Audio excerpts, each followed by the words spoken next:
In a shocking twist of fate, the most powerful and ruthless king from a dystopian world is reborn as a helpless newborn in a medieval isekai realm. The moment he opens his eyes as a newborn, he finds a man and woman smiling down at him like proud parents.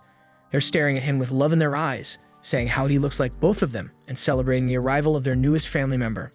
The father, Reynolds, decides to name him Arthur and immediately tries to get the baby to call him Papa. The mother, Alice, laughs and says he's still way too young for that. While the two of them goof around with their new child, Arthur is just lying there confused. He has no clue who these freaking people are or why they're acting like they're his damn parents. If they're telling the truth, then that means he died in his old life and somehow got reborn with memories intact. Gazing up at the starry night sky, Arthur can hardly believe that after his countless victories and ruthless world domination, the Supreme Being has reduced him to a feeble infant. It's humiliating, and the worst part, he has to burp like a baby now, and the secondhand embarrassment is unreal. It's not that he hates this new life. His parents are caring and they seem genuinely happy to have him, but that doesn't change how uncomfortable he feels. Diapers are annoying, and there's always this nagging fear that someone might try to hurt him while he's helpless, so the only thing he can do to stay on guard is to clench his tiny fist. Reynolds sees this and smiles, thinking it's adorable. He slips his finger into Arthur's little hand and calls Alice over to show her how much their son loves him. Arthur, meanwhile, is still struggling to move, and in the middle of all that effort, he accidentally poops himself. Now his mom has to deal with it, and his shame hits so hard that he almost tears up. He just wants this absurd dream to be over, but it's not a dream, it's real. And this is the new life he's stuck with. Still, things take a strange turn when Arthur notices something unusual. Reynolds suddenly uses magic to boost his strength. Just like that, his body surges with power, and then Alice steps in, using healing magic on him like it's second nature. Arthur's never seen anything like it. Magic didn't exist in his world, so watching it happen right in front of him is fascinating. He wants to understand it, but for now he knows he has to grow up first. Later, Reynolds heads into the forest and takes down a beast using his strengthening magic. Not long after that, a few of his friends show up to hang out. Back to our baby hero, since there isn't much else for him to do, he starts analyzing everything around him. He pays attention to every little detail and soaks in as much information as possible, because if there's one truth that holds across every world, it's that knowledge is power. Reynolds eventually returns home after his hunting trip, and Arthur finds himself wondering whether this society allows everyone to carry weapons. If that's the case, then it must mean the outside world is dangerous enough to make it necessary. That only confirms to him that he needs to get stronger fast because adapting is his only option. There's so much he wants to ask, but his body isn't ready for that yet. Still, in the middle of all this frustration, there's a part of him that feels happy. His new parents give him moments that feel pure, something his old life never allowed. In his previous world, Arthur never even had the luxury of sleeping peacefully. Assassination attempts came with the job, and every night was another risk. But now for the first time, he feels something close to peace, and little by little, he gets used to it. After days, weeks, and perhaps even months pass, Arthur learns to crawl, and the first thing he does is head straight for a mirror, just to check how handsome he looks. Once he gets used to moving around and has full control of his body, he starts sneaking out of bed whenever his parents aren't watching, and his destination is always the library. He picks up books one by one, eager to learn more about this world. That's how he finds out that the continent he was born into is called Dicathan. Dicathan is made up of 3 kingdoms: the Darv Kingdom, where the dwarves live, the Eleanor Kingdom, hidden deep within a forest and ruled by elves, and finally the Sapin Kingdom, where humans reside, including Arthur himself. Although Arthur's nation is a monarchy, its throne is inherited, unlike his previous world where power could be seized by killing the reigning king. Once he's got the basics down, Arthur shifts his focus. He wants to understand magic, so in a surprisingly cute way, he reaches up and pulls a book on the subject from the shelf. The further he reads, the more he starts comparing this world to his old one. His past life was more advanced, more industrial. This one is simpler, but the presence of magic, or as this world calls it, mana, changes everything. According to the book, mana isn't something just anyone can use. It's passed down through generations and only appears in about 1 out of every 100 people. There are only 2 main forms: augmenting, which enhances the body with mana, and conjuring, which enables one to project and manipulate energy in endless ways. While reading, Arthur recalls the healing magic his mother used earlier, and it clicks. She's clearly a conjurer. According to the book, everyone with mana has a mana core, and most spellcasters only learn to tap into it around puberty. Once they master that, they can become full-fledged mages. Arthur thinks it sounds an awful lot like the concept of Kai, something he knew well in his past life. Yet he remains skeptical about whether this arcane knowledge will serve as an effective weapon for him. Still, he decides to try, so he focuses and channels whatever remnants of his Kag he thinks he still has, and just as he starts feeling something shift, Alice swoops in out of nowhere, picks him up like the precious baby she believes he is, and takes a good look at him. At first, Arthur panics, thinking she's caught on to what he was trying to do. But no, it's worse because she announces that he's pooped himself, and the stench confirms it. As Alice takes him to get cleaned up, Arthur lies there in silent agony. He's sick of being trapped in this weak body, and the humiliation is endless. He squeals to himself again that he needs to gain power and fast. Later, Alice spends some quiet time journaling his milestones. She's genuinely proud of how quickly he's developing, but one thing still bothers her: he hasn't smiled, not even once. And that thought hits her harder than she expected. She looks out the window, eyes landing on Reynolds outside, swinging a wooden sword with Arthur in his tiny hands. Reynolds calls out to her, beaming as he brags about Arthur's progress. But instead of being impressed, Alice is pissed. She storms outside and scolds him loudly, saying it's way too soon for their son to be handling weapons. Reynolds tries to explain, but it's no use. Alice doesn't want her baby playing soldier just yet. In contrast, Arthur absorbs every detail of the scene, using his parents' interactions as a framework to comprehend the complexities of marriage, though he begins to wonder if perhaps in this strange new world, women might be the ones really in charge. Later that day, Alice takes Arthur to the market, and everything there blows his tiny mind.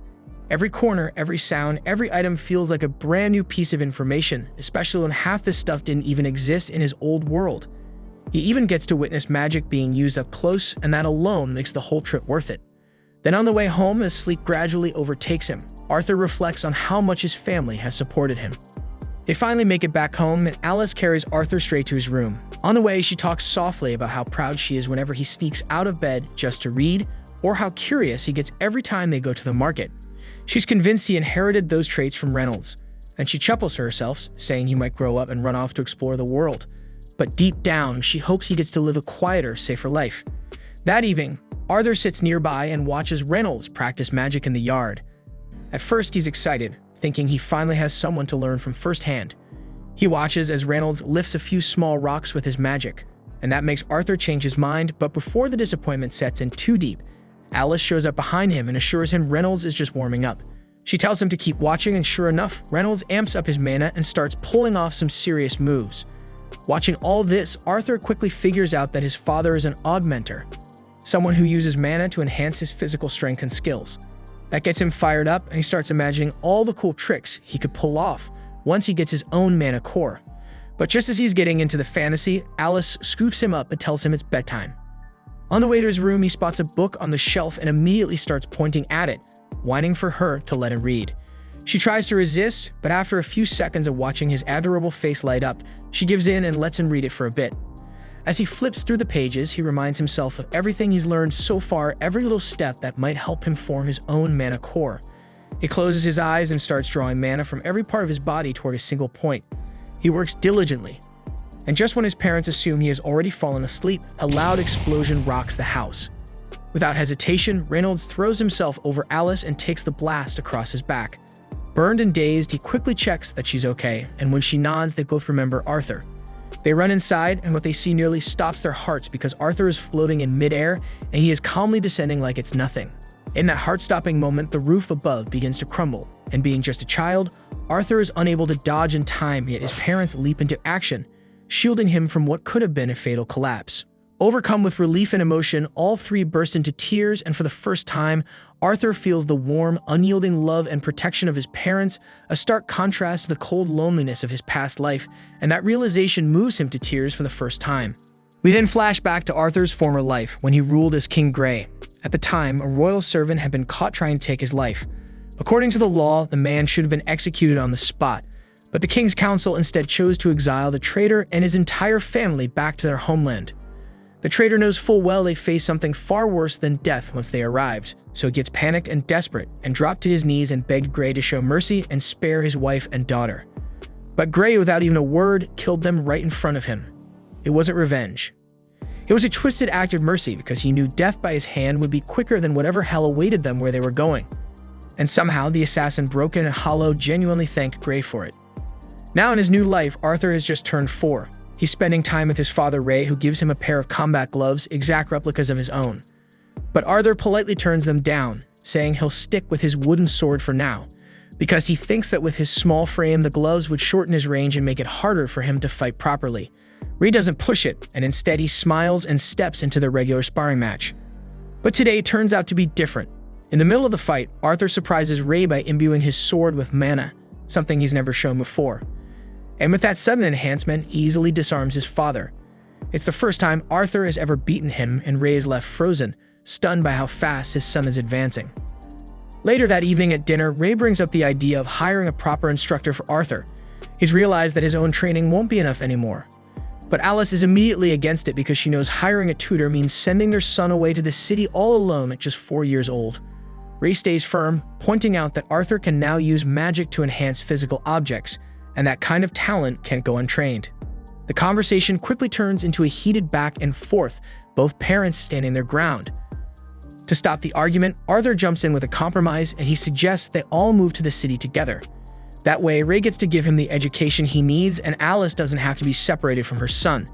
It's a perfect solution and both parents agree on the spot, so they immediately start packing for their new life in the city. In a few days, Ray's old adventurer crew, the Twin Horns, arrive personally to escort Arthur and his family to the city. Arthur politely introduces himself to the group, so their leader Adam introduces himself and tells him that they've already met before, though he doubts a little kid like Arthur would remember. But Arthur remembers every detail because it was the day he accidentally blew up their house. The Twin Horns then came to help rebuild everything, and Arthur overheard the whole conversation, learning that his mom and dad were once members of this very party before they settled down. Once Adam finishes talking, Angela sweeps in and pulls Arthur into a bone-crushing hug, nearly squeezing the life out of him. Dirt in the party's tank notices the kid silently panicking and gently pulls him away from her grip. That's when Arthur catches sight of someone watching him from the roof of the carriage, a quiet girl with an unreadable expression. Her name is Jasmine and she doesn't say a word, just keeps staring at him.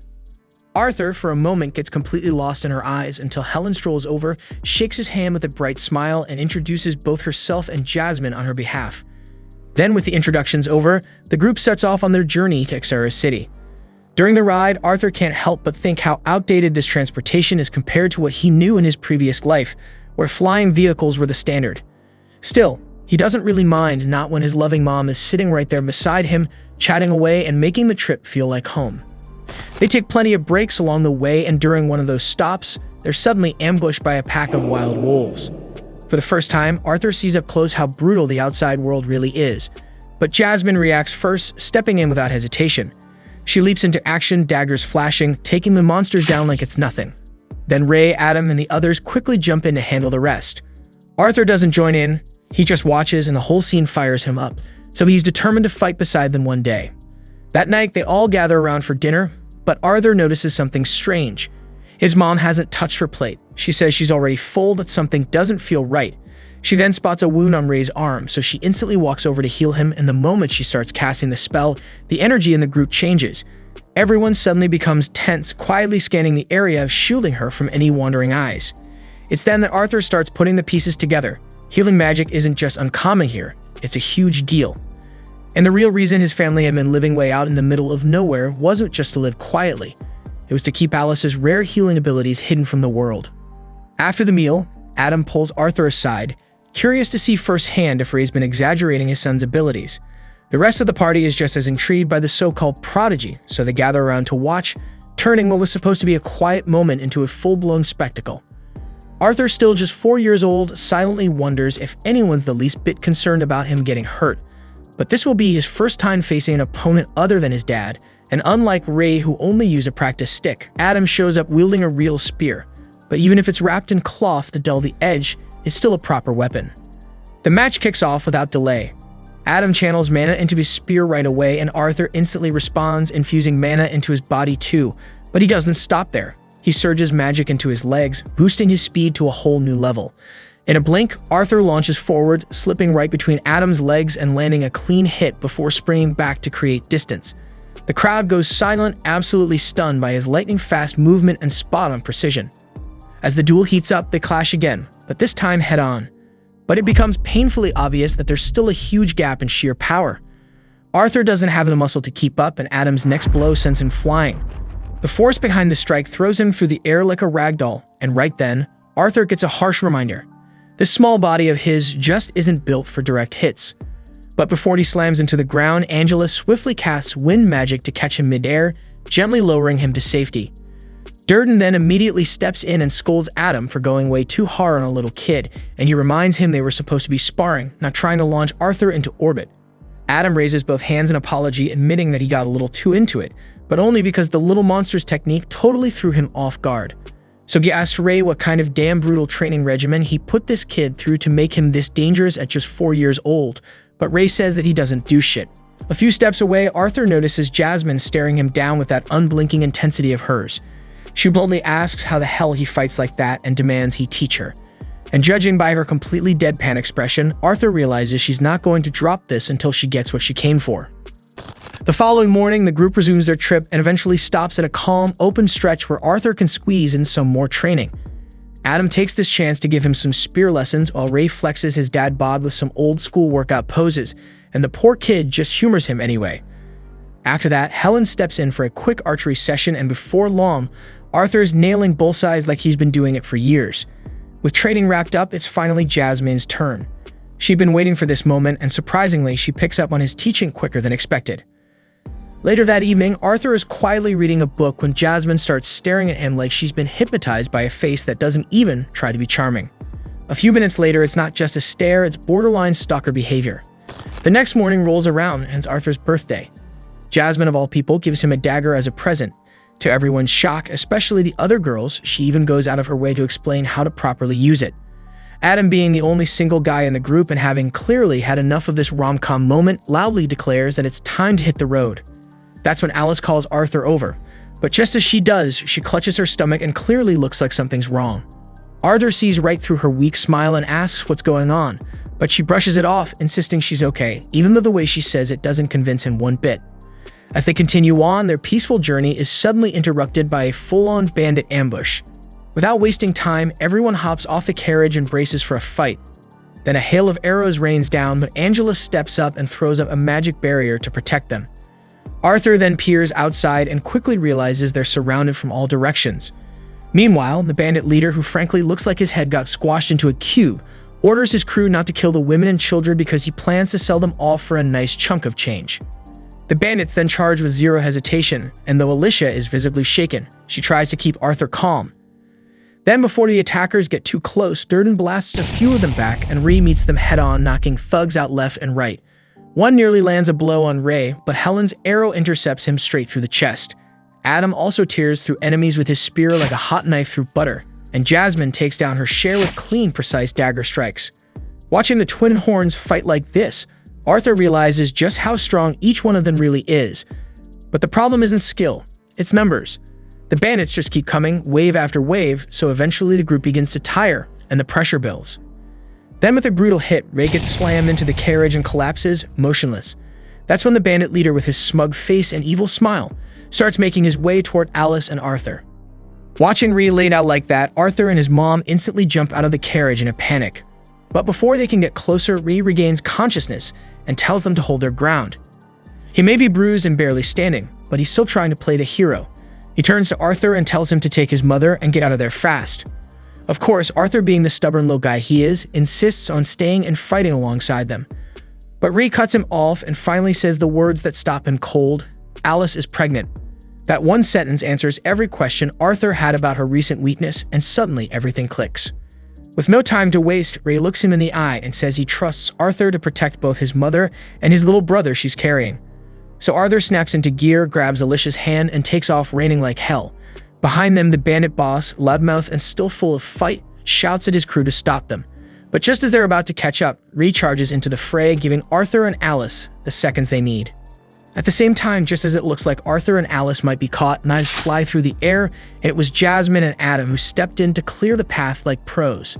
In moments, the whole Twin Horns crew is locked in battle again, holding off the attackers while Arthur and his mother escape. As they flee, Arthur thinks back on the life he once had, the life of a man who had taken countless lives without flinching.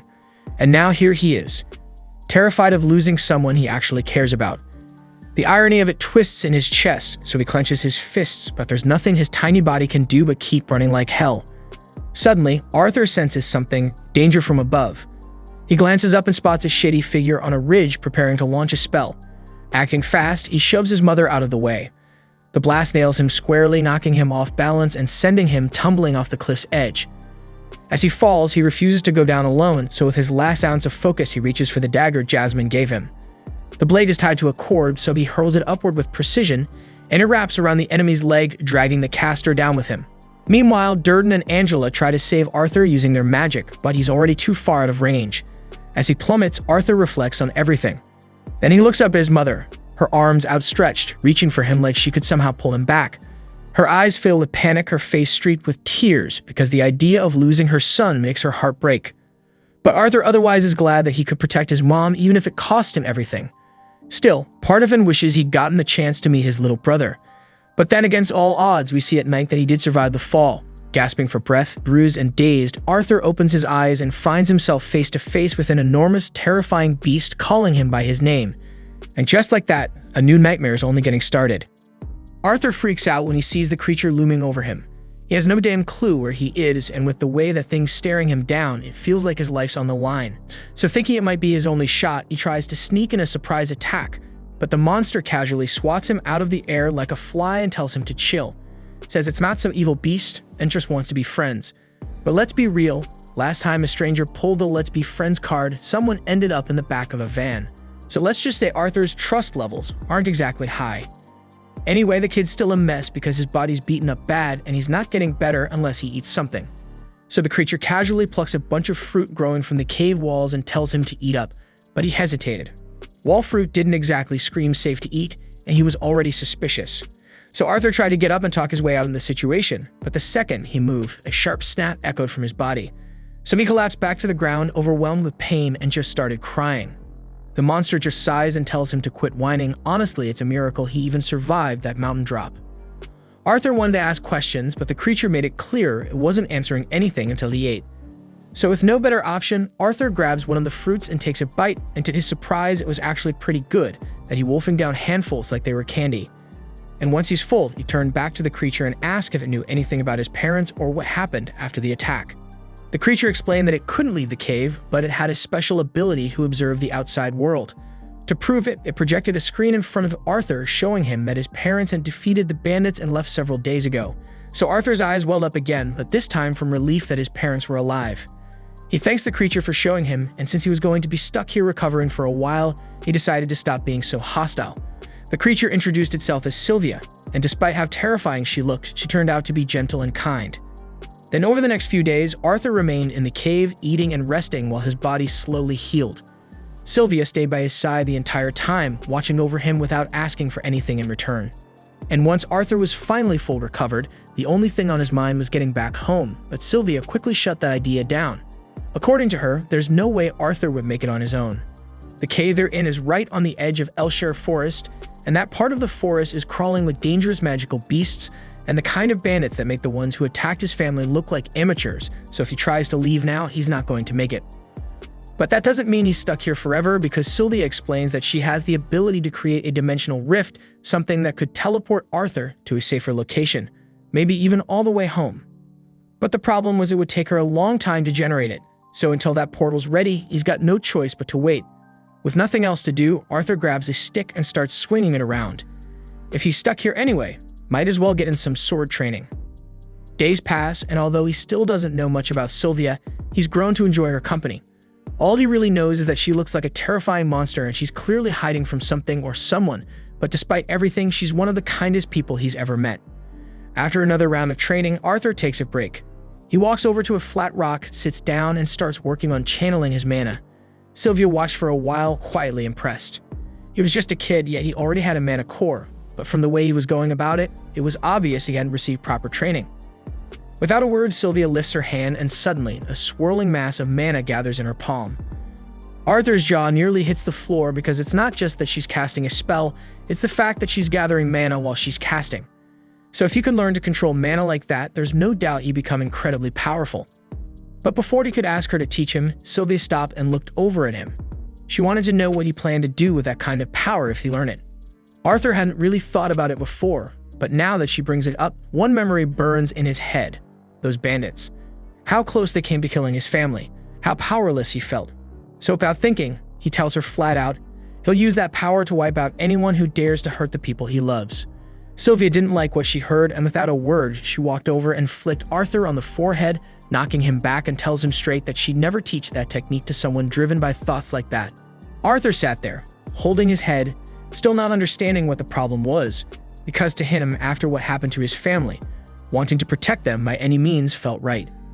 Sylvia wants to make something clear, so she gently presses a single finger against Arthur's forehead and calmly tells him she could just as easily crush his skull with it or touch him with care like she just did. Then she asks him which one he'd rather experience. Obviously, Arthur chose the gentle touch. So she explained that anger and hatred are easy paths to walk, but once you start down that road, it never ends. It just consumes everything. She didn't want that for him, and she didn't want him to waste his life chasing revenge, so she asked again what would he do with this power. Arthur took a moment, and this time, instead of thinking about the fear and violence he faced, he pictured the faces of the people he loved, the ones who made him smile. And with that image in his heart, he answered that he wanted strength so he could protect them. So Sylvia smiled because that was the answer she'd been hoping for. But elsewhere outside the cave, another creature was drawing near, one that looked an awful lot like Sylvia. It had been tracking her, and now was close. Back in his old world, Arthur had been a king, but not in the way most people imagine. The senators held the real power, and he was just their weapon. A pawn used to wage wars and silence enemies, and that life had left him hollow because he hated being used like that. Back in the present, Sylvia was helping him shape a different future. She began teaching him her technique, showing him how to draw an ambient mana and condense it. Arthur followed along, and after a few tries, he managed to pull in the mana and use it to boost his body. The power was incredible. He could feel it pulsing through him. He ran to Sylvia, full of excitement, ready to thank her. But then everything shifted and Sylvia's eyes narrowed because she sensed something. And without even a damn warning, she shoved Arthur into a pile of rocks and whispers for him to stay hidden and quiet. Arthur peeked through the cracks and spotted another creature approaching, a massive beast, almost identical to Sylvia. Sylvia clearly knew him, and from the way she tensed up, Arthur could tell this wasn't a friendly visit. The stranger didn't waste time and demanded Sylvia come with him, but she refused, so without another word, the other beast launches an attack. Arthur wanted to jump in, but he suddenly heard Sylvia's voice in his head. She told him to stay back and she would handle this. The other dragon tried to reason with her one last time, said he didn't want to kill her, but would if he had to. But Sylvia's answer was clear. She would rather die on her feet than listening to his freaking voice. She then unleashed her full power, and in that moment, Arthur saw her true form, a dragon pulsing with energy. And in this form, she can unleash everything she's got. Sylvia then launches a massive blast straight at the other creature. He manages to block it, but tells her she's being reckless because if her body in this condition, using that much power will kill her. Sylvia already knows that, but she just doesn't care because she's lived a long life and has no regrets. Then with one strong push, she slams the other monster into the wall. But he's not down for good, and he gets right back up and starts hammering her with a barrage of magical blasts. She takes the hits hard, but right now she's more concerned about Arthur. This battle is getting way too close to the place she stashed him. The enemy then fires off one last heavy shot, and she can't dodge it without risking Arthur's life. So she draws on every last drop of power and freezes time itself. While everything is frozen, she tells Arthur to come out from hiding, and he listens. It looks safe enough, but he's full of questions, especially after seeing that she's actually a dragon. Still, there's no time for answers because her time-freeze spell is running out fast, and she needs to move him now. She opens the dimensional rift she had been building, but since she's injured and never got the chance to finish the spell properly, the portal connects to some random place instead of his home. She really didn't want to dump him in the forest, but at this point there's no other choice. Even so, she trusts Arthur. With what he's learned from her, she believes he can handle himself and make it back on his own. But before she sends him off, she asks him again what he plans to do with its power. Arthur doesn't even pause and tells her that he'll use it to protect the people he loves. That answer puts her at ease, and she's glad he finally understands. Before he goes, there's one last thing she wants to give him. Sylvia conjures an egg and a single feather, placing them gently in front of him. She asks him to wrap the egg in the feather and keep it safe no matter what. Then with the last of her strength, she transfers her will onto Arthur's body, marking both of his arms with strange glowing symbols. Arthur looked down, stunned by the sudden appearance of the glowing marks because they stretched from his shoulders to his wrists like full-sleeve tattoos pulsing faintly with mana. But Sylvia doesn't have the energy to explain what they mean, and she simply tells him that one day he'll understand how to use them, but by then she won't be around to show him how. Sylvia also apologizes to Arthur because the truth is she could have sent him back to his family the moment he showed up, but she was just enjoying his company so much that she didn't want to let him go. And now, because of that selfish choice, she ended up putting him in danger.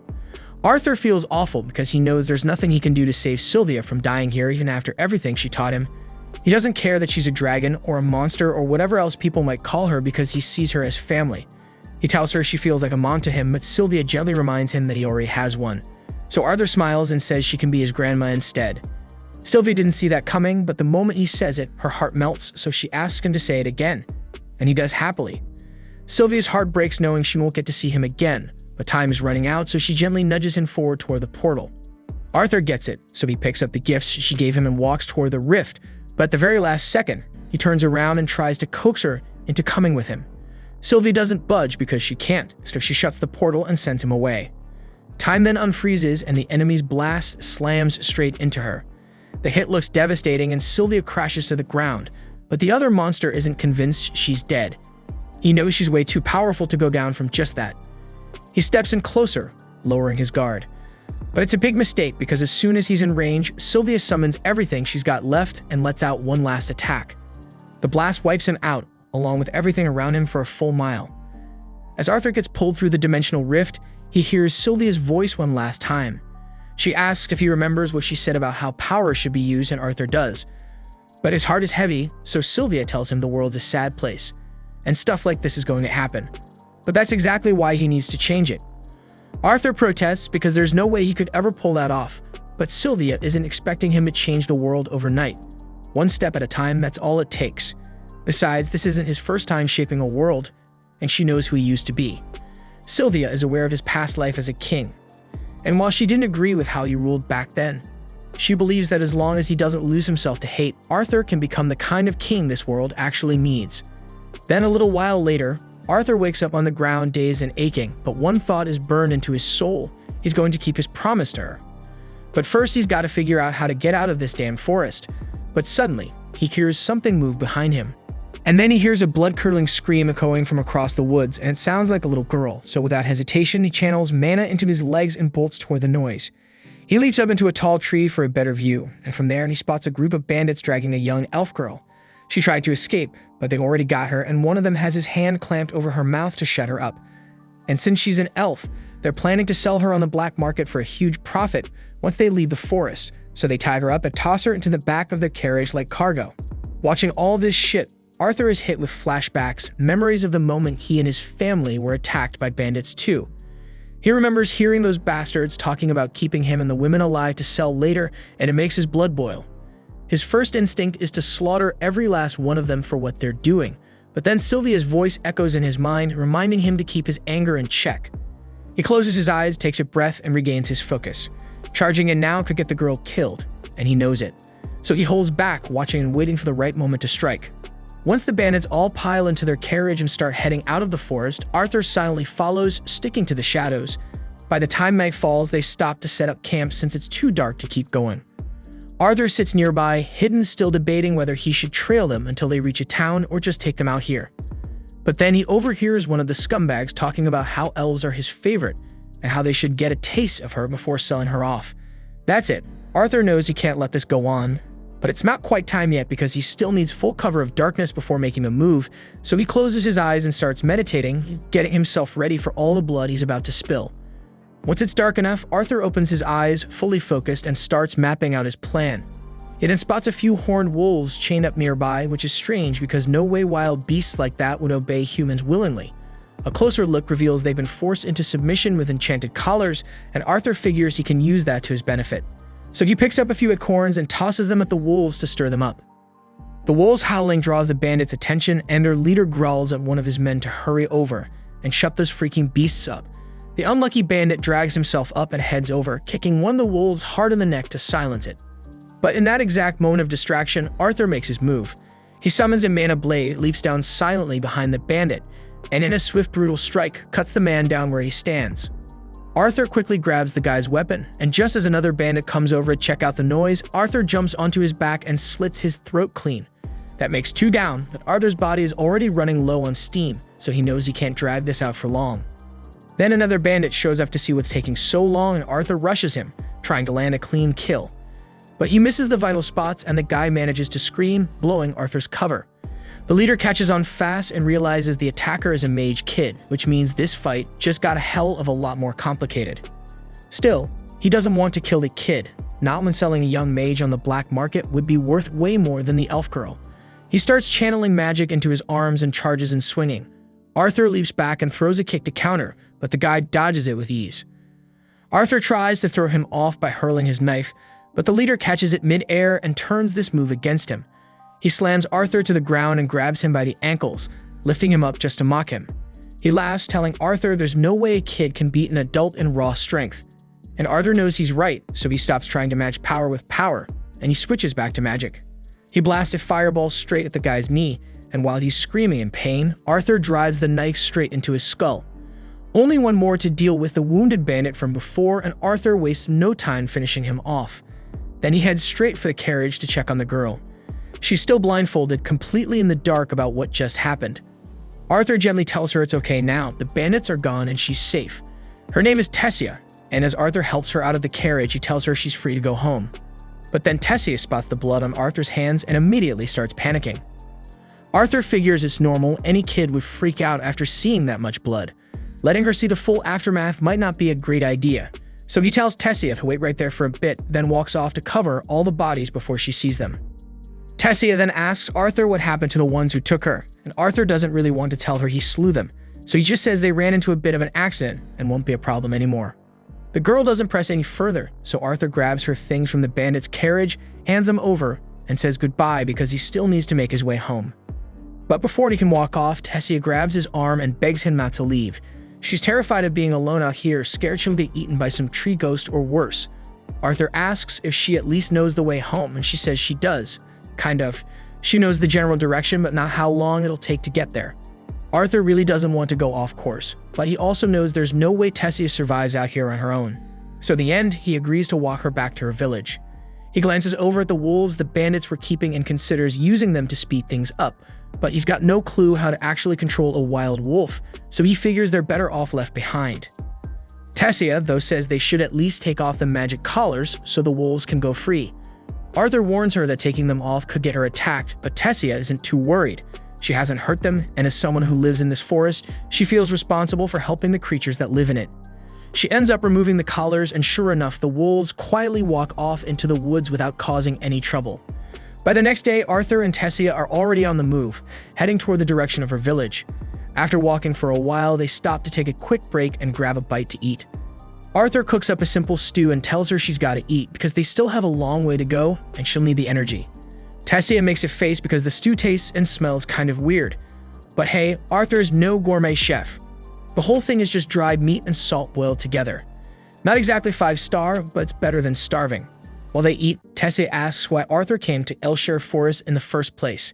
It's not every day a human, especially a kid, shows up around here.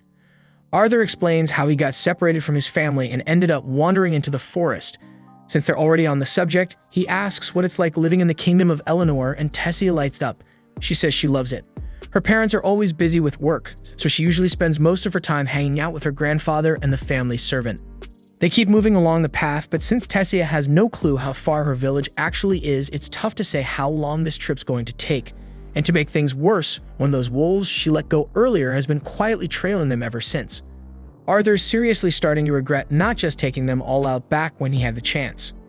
That night, Arthur decides to stay outside the tent and keep watch. If that wolf shows up, he wants to be ready in case it tries anything. But a little while later, Tessia peeks her head out and asks Arthur to come inside and sleep. He tells her he's not tired and he'll stand guard out here. She's clearly too freaked out to be left alone. She begs him to come inside with her, and after a little back and forth, Arthur finally gives in. He figures he can still keep watch from inside the tent anyway, just to help her feel safer. Tessia's trying to act like she isn't scared, but it's obvious, especially since she insists that Arthur stay right next to her the entire time, even when they're taking their shit. Before she falls asleep, Tessia asks him something random about the human kingdom. She wants to know if it's true that all humans are perverts who marry a bunch of wives. Arthur's caught off guard and asks where she even heard that shit, and she says it was her grandpa who told her. Arthur admits some nobles have their own harem, but most humans are actually pretty decent. Tessia seems satisfied with that answer and turns over to go to sleep. Luckily, the wolf never showed up that night, so by morning, Arthur and Tessia packed up and got moving again. Over the past few days, Tessia's really started to open up to Arthur. And now that the trauma of the slave traders is fading, she actually seems happier. Still, she's totally useless in the wild. She can't even cross a small creek without help, so Arthur ends up having to carry her across like a sack of flour. Then out of nowhere, Arthur clutches his chest in pain. It hits him like a wave and he has no idea what's happening. Tessia freaks out and runs off into the woods to find some herbs that might help. But Arthur's pretty sure this isn't some random sickness. He props himself up against a tree, barely holding it together, and that's when the same wolf from before shows up. Arthur immediately tenses up. If it attacks now, he's completely screwed. Just as things start to look bad, Tessia comes running back with the herbs and Arthur warns her to keep her distance in case the wolf lashes out. But instead of attacking, the wolf casually walks up and drops a dead pig right in front of him, then turns around and walks away. Arthur just stares, totally thrown off. Tessia guesses that maybe the wolf was just trying to say thanks for letting it go free. That evening, Arthur and Tessia set up camp and sit down to enjoy some roasted meat by the fire. It's a major upgrade from the bland stew they had earlier, so Tessia's loving it. While she was out searching for herbs earlier, she also found a few mushrooms. She offers some to Arthur, but in hindsight, he really shouldn't have eaten the random forest mushrooms because now he's dealing with the worst case of diarrhea imaginable. After Arthur's done practically dying in the woods, he's exhausted and ready to crash on the spot, but Tessia keeps talking to him.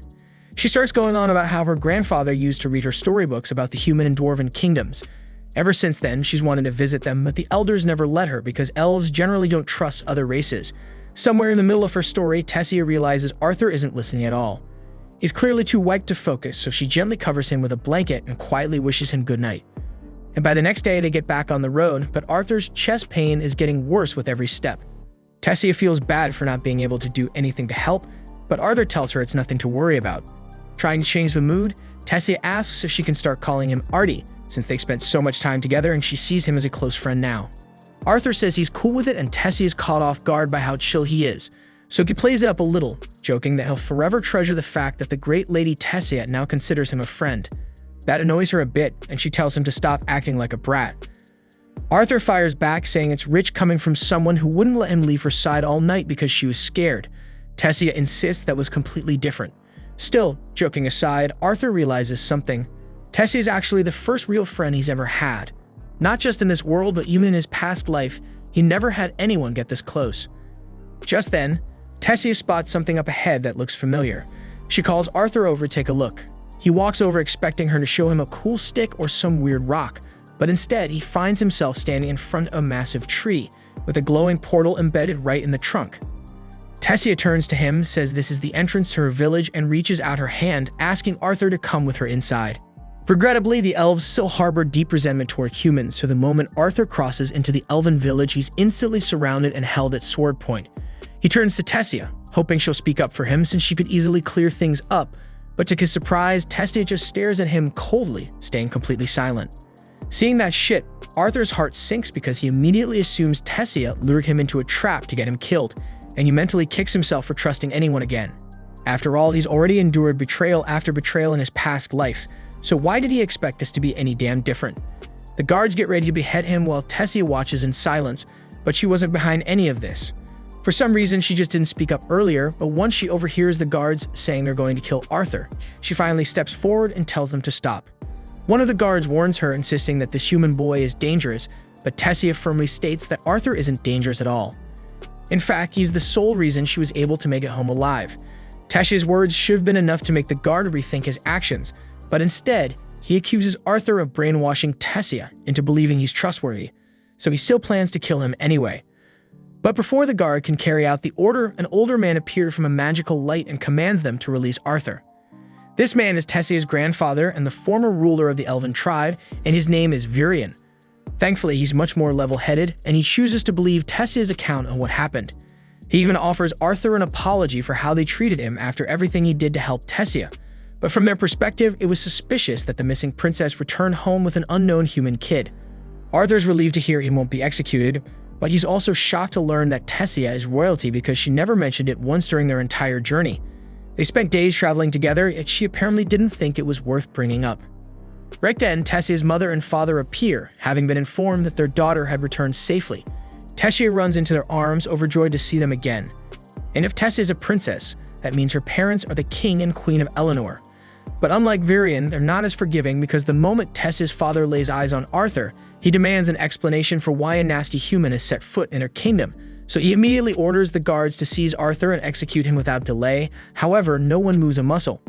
Tessia's father may be the reigning king, but Varian already told the guards to leave Arthur alone, and nobody dares defy Varian. Varian then steps forward and informs the king that Arthur is the boy who rescued Tessia and escorted her home safely, so they can't treat him like a common criminal. Tessia also demands that Arthur be welcomed into their palace as an honored guest, but her father hesitates since allowing a human to enter the elf kingdom, let alone the royal castle, is strictly forbidden by tradition. But rather than endure a tantrum from Tessia, he reluctantly agrees to grant Arthur the respect of a proper welcome. Now that the misunderstanding has been cleared up, everyone prepares for return to the castle. But before they leave, Varian quietly tells Arthur that he wants to speak with him later in private. Arthur feels a bit cautious around Varian, sensing just how powerful the old man truly is, but he doesn't have much time to dwell on it because Tessia grabs his arm and excitedly pulls him along to show him around. It's Arthur's first time setting foot in the Elven Kingdom, and he's completely captivated by how different everything looks compared to the human lands. But the deep prejudice against humans is still painfully obvious because every elf they pass stops what they're doing to stare at Arthur as he walks alongside Tessia toward the palace. Still, no one dares say anything offensive, since Arthur has officially been declared a royal guest. Tessia is the only one treating him warmly, but in the back of his mind, Arthur keeps wondering why she waited so damn long to speak up when the guards were about to execute him. Suddenly, the sharp pain in Arthur's chest returns, worse than before, but he still doesn't understand what's causing it. Once they arrive at the castle, Tessia is welcomed by her attendants, and she orders them to look after Arthur with kindness and respect, regardless of his human status. With that settled, she turns to Arthur and asks if he'd like to come play with her. But Arthur tells her he first needs to speak with her parents because he figures they'll want to hear exactly what happened to Tessia and how they managed to get back home. They all then make their way to the audience chamber, with Tessia tagging along since she refuses to be left out. And since they're about to have a serious conversation, Tessia suggests bringing in some treats to enjoy while they talk. It feels more like a casual tea gathering now, but there are still important matters to discuss. Tessia's father then takes the opportunity to formally introduce himself. His name is Alduin, the reigning king of Eleanor, and his wife's name is Muriel, and his father is Varian. Arthur then presents himself modestly as a simple boy hailing from a humble village in the kingdom of Sapin, fully acknowledging that someone like him, a human, would typically never be granted permission to enter Eleanor, much less stand before the royal family, so he expresses his deep gratitude for their hospitality. Alduin raises his eyebrows, impressed that Arthur speaks with such maturity despite his young age, but more critically, he demands a thorough explanation of what transpired with Tessia and how she ended up missing. Arthur proceeds to recount the entire ordeal, describing how he became separated from his family during a raid by bandits and ultimately found himself lost within the elven forest, though he deliberately omits his encounter with Sylvia inside the cave. He continues explaining the moment he crossed paths with Tessia, clarifying that he stumbled upon her as she was being abducted by slave traffickers. Alduin's face twists in fury at the revelation that humans dared attempt to sell Tessia into slavery, but Arthur calmly points out that elves too have participated in the slave trade, so it isn't a crime exclusive to humans. Setting that aside, Varian turns to Arthur, asking how exactly he managed to free Tessia from the slave traders, and Arthur simply explains that he eliminated them all. At this, one of the guards erupts in disbelief, shouting that there's no conceivable way a mere child could have taken down slave traders alone, but Varian swiftly silences him, warning him to hold his tongue unless he wishes to forfeit his position. Arthur shows no signs of deceit, leading Alduin to reluctantly state that he believes him. Now that everyone is clear on the events, Arthur takes the opportunity to present a request.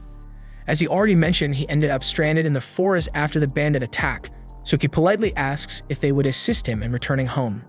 Alduin clenches his jaw in outrage at the boldness of a human asking the elven royal family for a favor, but considering Arthur went out of his way to escort Tessia safely home, it's only right they repay his kindness. Furthermore, if Alduin refuses, he'll inevitably have to face Tessia's inevitable tantrum, something he's not eager to endure. Eventually, he sighs and agrees to help Arthur, but explains that the teleportation gate leading back to Sapin is sealed and can only be activated once every 7 years during the summit of the 3 tribal leaders. Since the last summit took place 2 years ago, Arthur will have to wait an additional 5 years before the portal becomes usable again. Arthur isn't keen on waiting that long, and Alduin equally dislikes the idea of having a damned human remain in Eleanor for 5 entire years, so he states that he'll arrange for a squad of guards to escort Arthur back to Sepin. He wants Arthur gone as soon as possible, but since it's already quite late, he allows Arthur to stay the night in the castle and depart the following morning. Arthur expresses his gratitude to Alduin for agreeing to help him return home, though the ache in his chest is intensifying and Virion quietly takes note of Arthur's condition. A short time later, Arthur's room is prepared inside the castle. He finds himself soaking in a bath, yet the throbbing in his chest keeps worsening, leaving him anxious that something serious is happening to him. After finishing his bath, he steps out onto the balcony to breathe in some fresh air, hoping it might ease the discomfort. The cool air offers a bit of relief, but he knows he needs to get to the bottom of this pain before it escalates into something dangerous. As Arthur gazes upward, he spots Tessia alongside her parents standing on the balcony above, and watching them together stirs thoughts of his own family. He still has no damn idea whether Rhea and Alice survived the ambush by the bandits, but he trusts in their strength because they've always been tough, so surely they managed to escape somehow. Even so, he deeply wishes he could talk to them right now. At that moment, Tessia notices Arthur below and senses that he looks troubled. Once she finishes her conversation with her parents, she goes to find him. When she finally reaches Arthur, she apologizes for the cold way her father treated him, but Arthur assures her that it doesn't bother him. He understands why Alduin would act that way after all decades of conflict between elves and humans have left deep scars, and it's only natural he'd struggle to trust a human, especially one connected to his daughter. Speaking about parents makes Arthur reflect again on how distant he feels from his own, and confesses his fear that they might not be happy to see him. After all, the entire reason they went on this journey was for his sake. Maybe he'll blame him for everything that happened. He also holds himself responsible for failing to protect them during the bandit attack and for getting separated. But before he can spiral deeper into guilt, Tessia grabs his face and shakes his head gently. She doesn't know much about Arthur's parents, but if they're anything like hers, she's sure they'll be overjoyed to see Arthur again when he finally makes it home. At that moment, the hallway lit up with dozens of brilliant fireflies, and surrounded by the glowing lights, Arthur found himself trying to remember the smiles of his parents. Ever since he had been reborn into this world, they had never once given him any reason to feel unloved. So why was he suddenly afraid that they'd despise him after everything that had happened? He had allowed the scars from his past life to cloud his thinking and fill him with doubt for quite some time now, and he had even gone so far as to suspect Tessia might betray him earlier, but looking at her now, all he could see was a pure-hearted girl who would never harm her friend. Suddenly, Arthur sensed something flying straight toward Tessia, so he caught it instantly and powered up his mana, ready to strike at whoever had attacked her. But to his astonishment, the one who had launched the attack was none other than Virion. Arthur couldn't believe Virion would stoop so low as to attempt to harm his own granddaughter, but Virion calmly explained that he'd never intended any harm to come to Tessia, because the objects he had thrown were nothing more than a few fireflies. Harmless even if they made contact. Still, he admitted he was impressed by Arthur's lightning-fast reaction and counterattack. Virion's reason for pulling this stunt was simply to test if Arthur had truly possessed the strength he claimed to have used to defeat the slave traders, and it was clear now that Arthur had been completely honest. Tessia then hurried over and pleaded with Virion to stop teasing Arthur, but that wasn't the real reason he'd come here. He had noticed something peculiar about Arthur earlier, and he wanted to test it out with a friendly duel to gauge Arthur's true abilities. Virion then conjured a sword for Arthur using magic and gently lifted Tessia out of harm's way so she wouldn't get injured. Arthur accepted the challenge, sprinted forward, and swung his blade at Virion, but Virion was simply too quick. Even after Arthur infused his steps with mana to enhance his speed, he still couldn't catch up to Virion. Just when Arthur thought he finally spotted an opening, Virion shattered his sword effortlessly with the palm of his hand. A fragment of the broken weapon flew straight toward Tessia, so Arthur threw the remains of his blade to intercept it, shielding her. Arthur then charged at Virion wielding nothing but pure mana, yet Virion met him with his own aura. Virion's power was vastly superior, leaving Arthur little hope of winning, but Arthur wasn't the type to surrender. Even after being knocked back by Virion's force, Arthur surged forward again and managed to land a clean strike right on Virion's forehead. It didn't inflict any real harm, but Virion was genuinely impressed that Arthur had managed to slip through his guard and land a blow. Virion was eager for another bout, but suddenly Tessia pinched him on the ass and scolded him for picking on Arthur. Arthur assured her that it was alright, admitting he actually felt privileged that someone as formidable as Virion deemed him worthy of a spar. While they were still on the subject, Virion revealed that he wanted to formally take Arthur on as his pupil. Arthur was stunned and asked if Virion was being serious, But Virion wasn't one to make jokes about such things. He directly asked Arthur whether he'd accept the offer. Arthur hesitated, uncertain what to say, especially since he hadn't yet found a way to let his parents know he was alive. Virion told him if that was his only concern, he knew a method Arthur could use to speak to his parents right away. Arthur was intrigued, but before he could respond, a sharp pain pierced his chest again, and Virion seemed to understand the cause. He explained that Arthur had inherited a beast's will, and unless he agreed to become Virion's apprentice, that beast's power would eventually claim his life. After getting hit with such brutal news, Arthur tried going to bed, but sleep just wasn't coming. The stress of being away from his family, stacked on top of the very real chance that he could die soon, twisted into a full-blown nightmare. He found himself trapped in sleep paralysis, haunted by some dark, demonic presence that wouldn't leave him alone. Suddenly, he heard someone calling his name. His eyes shot open, and there was Tessia sitting right on top of him. She'd been trying to wake him up for a while, but he kept mumbling nonsense about monsters, and now she was getting seriously annoyed. She told him to snap out of it and hurry the hell up, because Virion was already waiting for him outside, so Arthur sat up and started changing clothes. While he was getting dressed, Tessia asked if he was really planning to stick around and become her grandfather's disciple, but Arthur wasn't sure yet. It all depended on whether Virion could actually help him get in contact with his family. As far as Arthur was concerned, if he could just hear his parents' voices and let them know he was okay, that would be enough. Once he was ready, he and Tessia headed downstairs together. But the moment they opened the doors, they were greeted by the sound of Virion and Alduin locked in a heated argument, because Alduin was completely against the idea of Arthur staying in the Elf Kingdom. Letting Virion take him in as a disciple would be a direct violation of centuries of elven tradition. But Virion didn't give a damn. He liked Arthur, and he'd already made up his mind. He was taking the kid under his wing, no matter what anyone said. Tessia tried to step in and defend Arthur, but Alduin immediately shut her down. He knew she wanted Arthur to stay, and he wasn't interested in hearing her opinion. Funny enough, Virion didn't want to hear Alduin's either. He waved them both off and told Arthur and Tessia to hop in the carriage because they had somewhere to be. The ride to meet Virion's mysterious friend dragged on for so long that Tessia ended up dozing off next to Arthur. At some point, Arthur turned to Virion and asked how much longer the trip would take, but this time he called him Grandpa. That caught Virion off guard, and he chuckled at how quickly Arthur had dropped the formal tone. Still, if things played out the way he hoped and Arthur did end up living here under his guidance, then yeah, he'd basically be family anyway. Virion didn't mind the casual talk. In fact, it made him happy. Tessia had always been alone. As the only child and the next in line for the throne, most of the other kids stayed away from her. The few who did get close always ended up stabbing her in the back, and because of that, she had trouble trusting anyone. But with Arthur, she was different. Whenever they were together, she looked genuinely happy, and for that, Virion was deeply grateful. Arthur too had his own share of trust issues, but when he looked at Virion, all he saw was a warm, genuine old man, someone who felt more like a real grandfather than most blood relatives ever could. For once, he felt like he could actually trust someone. Eventually, the carriage pulled up to their destination, so Arthur gently woke Tessia, and the three of them stepped out. Arthur was itching with curiosity because whoever this mysterious person was, they had to be a big deal after all. It's not every day someone like Virion goes out of his way to visit anyone. Without wasting time, Virion stomped up to the door and started banging on it like he was trying to knock it off its hinges, yelling at Rhynia to come out already. When he leaned in to check if anyone was coming, the door smacked him square in the face.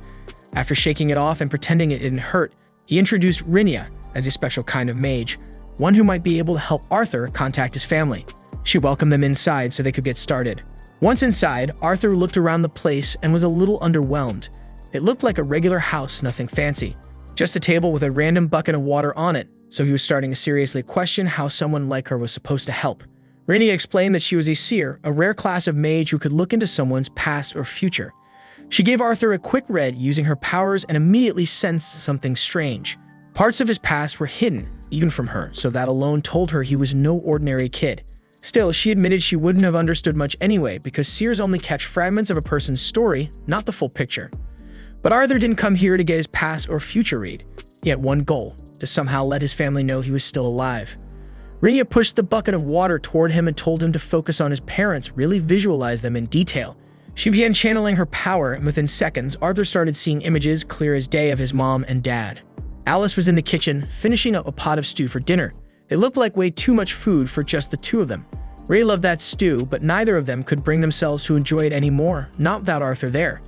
For all he knew, he had died the moment he fell off that cliff. The guilt crushed Rhys so badly that he nearly spiraled into drinking, but he had to keep it together for Alice. She was pregnant, and they had no choice but to move to the city instead of wasting time searching the wilderness. Once there, Ray picked up work fast. In just a few weeks, he somehow scraped together enough money to get them a house in the city. But no matter how much he earned, none of it meant a damn thing. Not without Arthur. Just then, Ray and Alice suddenly heard Arthur's voice. They looked around, but they couldn't see him anywhere, and for a moment, panic kicked in because they thought they were hearing his ghost. But Arthur quickly explained that he was still alive. He told them he was currently living in the elf kingdom of Eleanor, and while he wasn't exactly sure how it worked, thanks to a friend, he was using some kind of special magic to talk to them through this weird setup. He told them he wanted to come home more than anything, but right now he couldn't because there was something wrong with his body, something serious, and unless he fixed it, he wouldn't survive. Still, he swore to them that he'd return as soon as he recovered, though he had no idea how long that might take. He also begged them not to blame themselves for any of this because it had been his choice to make, and if he had to do it all over again just to keep them safe, he'd do it in a heartbeat with no regrets. Ray and Alice were overwhelmed with happiness because just hearing their son's voice again was enough to lift the weight that had been crushing them for months. But for Arthur, saying goodbye again tore him apart. His chest tightened and his eyes burned with tears. But deep down, he was grateful he'd gotten the chance to speak to them, even if just for a little while. So he made a silent promise to himself right then he'd never let them worry like that again. But to keep that promise, he needed to grow stronger. That's why he asked Varian to take him on as his disciple, but the only problem now was getting Alduin to agree to let him stay at the castle. Alduin was still firmly against it, his hatred for humans too deeply rooted to let go of. But Tessia reminded him that Arthur had saved her life, so if he kicked Arthur out now, the entire kingdom would see him as nothing but an ungrateful savage. Alduin tried to argue one last time, warning that Arthur's presence could stir up trouble in the elf kingdom, but Varian had already planned for that. He told Alduin to make a public announcement. Arthur was now officially his disciple, and with Varian's authority, no one in their right mind would dare speak out against it. That was it. Arthur was officially allowed to live in the royal palace. After the meeting wrapped up, Alduin walked over to Arthur and offered him a proper apology for the way he'd acted earlier. He admitted he still wasn't fond of humans, but Arthur didn't seem like the others. He seemed like a genuinely good kid, and more importantly, Arthur had saved his daughter. And as a father, he knew he owed him for that. So he told Arthur that from now on, he could consider himself part of their family. Arthur was honestly caught off guard by how quickly Alduin and Mariel had flipped their stance, but thinking about it, it made sense. With both Varian and Tessia backing him this hard, Alduin had probably just given in to the pressure. Arthur thanked him sincerely, saying it was an honor to be welcomed into the royal castle. But Tessia didn't let it end there. She stepped forward, arms crossed, and said this wasn't good enough. If they were truly welcoming Arthur, then she wanted him to be allowed to play outside with her with no restrictions. And since Alduin had already accepted Arthur, he didn't bother arguing, and he gave them the green light to go ahead. With permission finally granted, Tessia grabbed Arthur by the arm and dragged him out into the town, excited to show him around. Arthur, once again, was blown away by the elegance and beauty of elven culture. Tessia knew this part of town like the back of her hand, and she told Arthur there was a snack shop down the road that sold some of the best treats around. But it was crazy popular, so if they didn't hurry, everything would be sold out. She tugged his arm to get him moving faster, and Arthur followed along with a smile. But just as they were picking up speed, Arthur accidentally bumped into another kid on the street. It was a simple mistake and nothing major, but the kid immediately went off, yelling about Arthur's disgusting human germs getting all over him. Arthur had to stop himself from laughing. He was standing right there, and this little punk had the nerve to run his mouth like that, especially when he was well within punch range. Tessia stepped in and told Arthur to just let it go because it wasn't worth making a scene over something so small. Normally, Arthur would have listened. He would have taken the high road and walked away, but that the brat Ferrith took it a step further. He looked right at Tessia and said she shouldn't be hanging around trash like Arthur, and that she should be spending her time with someone worthy like him. Ferrith was clearly from some noble bloodline, and it was obvious he thought way too highly of himself. Arthur figured if the guy was going to act like a clown, then he might as well be treated like one. So he smiled, pretended to be impressed, and purposely mispronounced his name as Phoebich. Ferrith instantly lost it, so Arthur casually apologized, acting like it was a slip-up. He told him he'd make sure to show the proper respect next time they crossed paths, then turned to walk away with Tessia. But Ferrith wasn't letting it slide. Arrogant as he wasn't completely stupid. He knew damn well Arthur was mocking him, and he wasn't about to let that kind of disrespect go unpunished, so he challenged Arthur to a duel with his precious family honor on the line. Arthur stared at him in disbelief because he couldn't believe the guy was actually dumb enough to ask for a real fight. Tessia stepped forward, clearly annoyed, and told Ferrith that even if he was some big-shot noble, this had gone too far. Ferrith brushed it off, saying it was perfectly normal to challenge someone to a duel if they insulted your name. But Tessia reminds him that Arthur is now the student of Virion, and only a fool would willingly pick a fight with the apprentice of the most powerful man in the kingdom. Still, Ferrith was full of himself. He said there was no way he could lose to a human. Then he turned to Arthur and said that if he refused the duel, it would be a disgrace to Virion's name.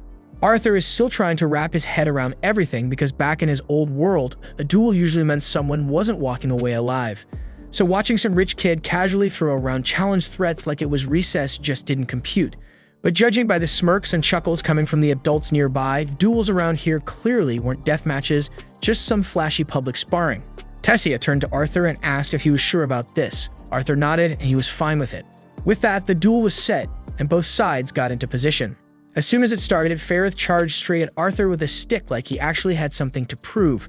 But as the saying goes, every genius has a plan until they get punched in the damn face. And that's exactly what happened. One clean shot later, Ferrith hit the ground like a sack of rocks, knocked out cold. His friends ran over in a panic, while Tessia, unsurprised by the outcome, calmly grabs Arthur's hand and pulls him along. She still had a long list of stuff she wanted to do today, and getting stuck in some dumb noble drama wasn't on it. The two of them spent the whole day together, checking out shops, walking through town, and just enjoying each other's company. After a while, they took a break and sat on a balcony overlooking the city.